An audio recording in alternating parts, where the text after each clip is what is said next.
é um grupo de problemas que está sendo investigado e esse grupo de suspeitos não, Robert, sei lá. sobre policiais.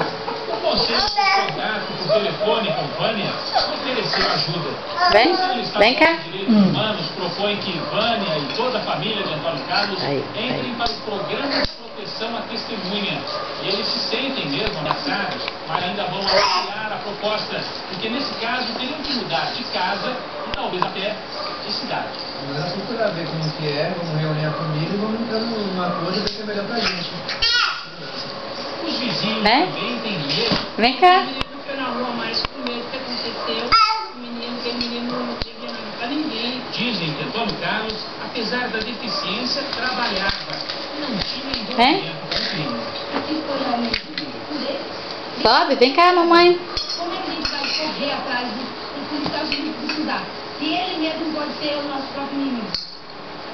4 brasileiros foram resgatados no mar em Miami, nos Estados Unidos. Eles estavam a bordo de barco. Chinelo não. O estrangeiro não pagou na porta. Vem cá. 3 pessoas Ó, vovô. morreram. Não se sabe ainda se o grupo Vem, filho, fica em pé. continuam as buscas pelos 2 Que lindo, mamãe. Que lindo, mamãe. Eu sou muito chapeca de minha mãe. Eu quero pegar essa porcaria. Eu quero pegar, vou pegar, vou pegar, vou pegar. Eu vou pegar, vou pegar. Peguei. Tchau, é hora de dar tchau.